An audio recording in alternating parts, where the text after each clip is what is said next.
10 latihan otak untuk meningkatkan kekuatan otak. Semua orang mengetahui bahwa jika kamu ingin agar fisikmu tetap bugar, maka kamu harus berolahraga.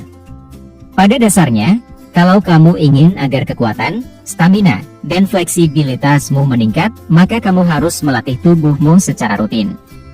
Nah, banyak dari kita yang tidak memahami bahwa konsep yang sama juga berlaku pada otak kita.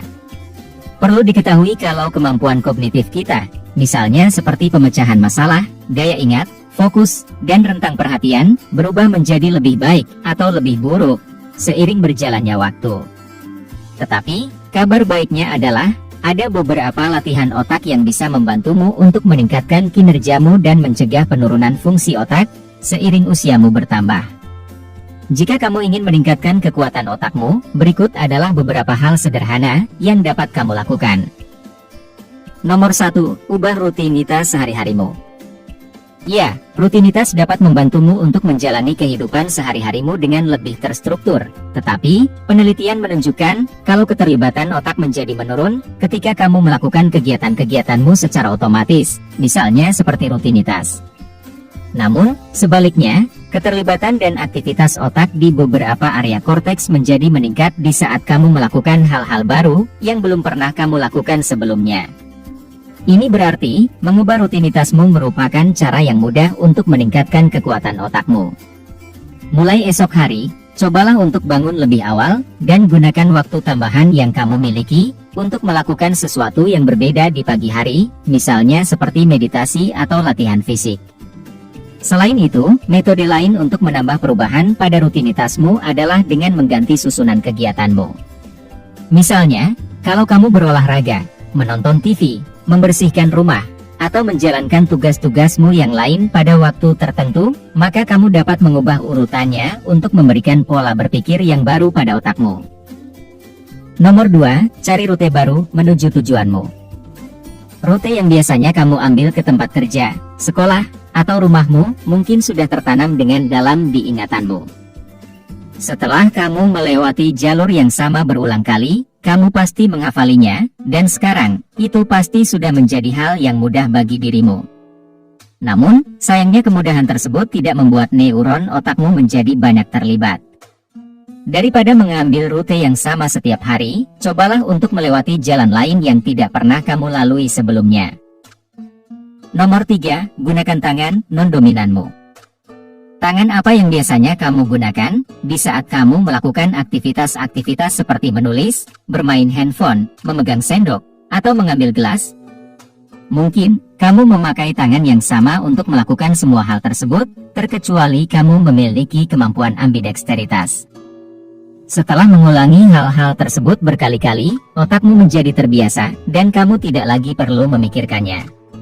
Tetapi, kurangnya pemikiran sadar tersebut tidak menantang otakmu, dan maka dari itu, lakukanlah aktivitasmu dengan menggunakan tanganmu yang tidak dominan. Setelah kamu mencobanya, kamu mungkin akan langsung menyadari bahwa tugas-tugas sederhana yang selama ini kamu lakukan, ternyata membutuhkan lebih banyak proses berpikir. Jika kamu terus-menerus melakukan ini setiap hari, kamu tidak hanya akan mendapatkan koordinasi, namun, kemampuanmu untuk fokus dan terlibat dalam pikiran sadar juga akan meningkat. Nomor 4, bercerita kepada orang lain.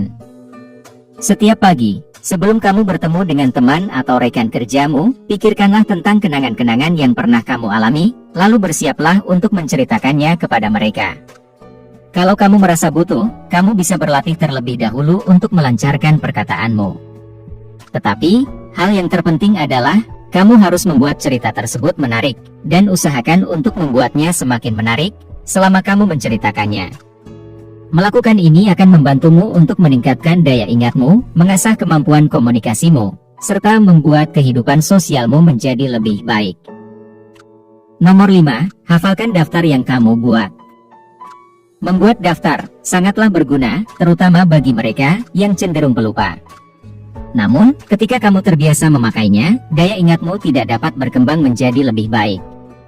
Perlu diingat bahwa ini bukan berarti kalau kamu tidak boleh membuat daftar sama sekali, tetapi, daripada menggunakannya di saat kamu membutuhkannya, cobalah untuk menghafalkannya terlebih dahulu.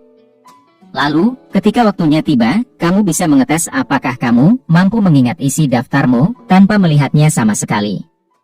Misalnya, jika kamu memiliki daftar barang belanjaan, tinjaulah dan hafalkanlah isinya beberapa kali sebelum kamu pergi ke supermarket. Tetaplah membawa daftar tersebut, tetapi jangan melihatnya sampai kamu selesai berbelanja. Dengan melakukan hal ini secara rutin, kamu akan merasakan daya ingatmu semakin meningkat. Nomor 6. Jangan selalu mengandalkan teknologi. Sama halnya seperti daftar belanjaan, teknologi merupakan benda lainnya yang membuat hidup kita menjadi lebih enteng. Namun, kalau tujuanmu adalah memperkuat otakmu, maka kamu harus membuatnya bekerja lebih keras, dan cara yang mudah untuk melakukannya adalah dengan menghindari teknologi. Daripada menggunakan kalkulator atau aplikasi pemeriksa ejaan, cobalah untuk menyelesaikan sendiri masalah yang bersifat sederhana. Selain itu, kamu juga bisa mencoba untuk mengingat nomor telepon temanmu atau percakapan teks dengan pasanganmu di hari sebelumnya untuk mengasah memorimu. Nomor 7. Latih kemampuan pemecahan masalahmu. Kamu dapat melatih kreativitas dan kemampuan pemecahan masalahmu dengan melakukan hal berikut ini. Pikirkanlah tentang sebuah masalah fiktif di kepalamu. Misalnya, kamu mempunyai sebuah rumah makan kecil yang selalu membuat pelangganmu menunggu lama di jam makan siang, karena ada begitu banyak orang yang memesan makanan di tempatmu sebelum mereka kembali bekerja. Lalu, kemudian sebuah restoran cepat saji buka di seberang restoranmu, dan setengah dari pembelimu mulai pergi ke sana.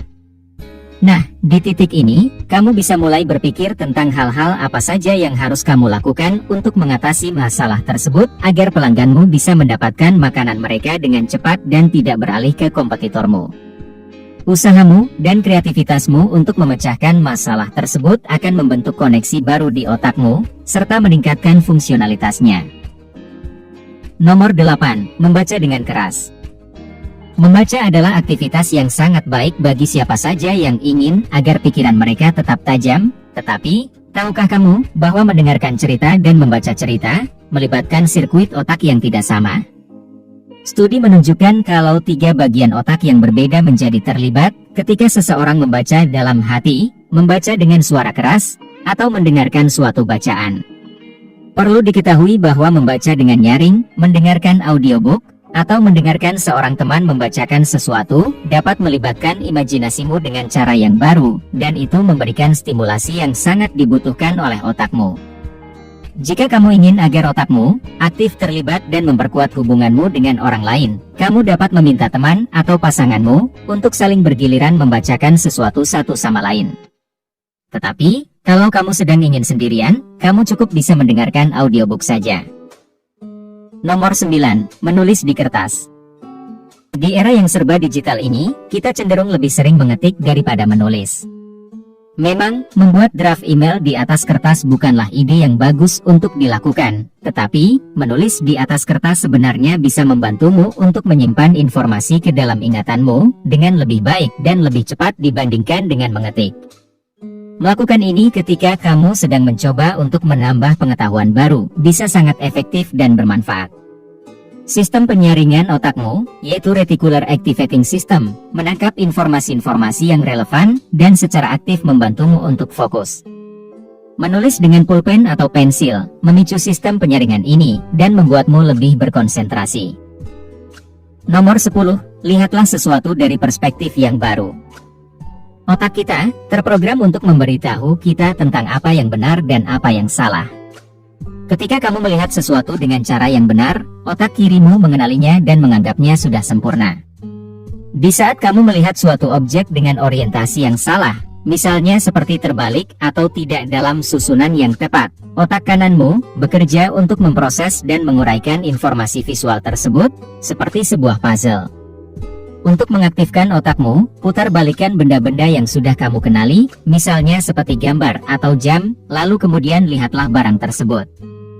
Ini mungkin terdengar aneh, tetapi ini adalah cara termudah untuk melatih otakmu tanpa kamu harus berpikir keras. Latihan-latihan yang sudah admin sebutkan dirancang untuk menantang otakmu dan menstimulasi berbagai fungsi kognitif, seperti ingatan, perhatian, pemecahan masalah, serta kreativitas. Dengan memasukkan aktivitas-aktivitas tersebut ke dalam keseharianmu, kamu dapat meningkatkan kekuatan otakmu dan mencegah penurunan fungsi kognitif seiring bertambahnya usiamu. Kamu bebas untuk memilih latihan mana yang ingin kamu coba, sesuai dengan minat dan preferensimu sendiri. Kamu bisa mulai dengan memasukkan 1 atau 2 jenis latihan, dan secara bertahap menambah lebih banyak latihan ketika kamu sudah merasa nyaman. Ingatlah untuk berusaha menjadikannya sebagai kebiasaan dan konsisten dengan upaya pelatihan otakmu, agar kamu bisa mendapatkan hasil yang terbaik. Jika kamu menikmati konten seperti ini, tekan tombol suka dan bagikan dengan teman-temanmu agar kami dapat terus membuat video seperti ini. Untuk lebih banyak video seperti demikian, tekan tombol subscribe dan ingat untuk mengaktifkan tombol pemberitahuan postingan. Pastikan juga untuk menonton video kami yang lainnya. Terima kasih telah menonton.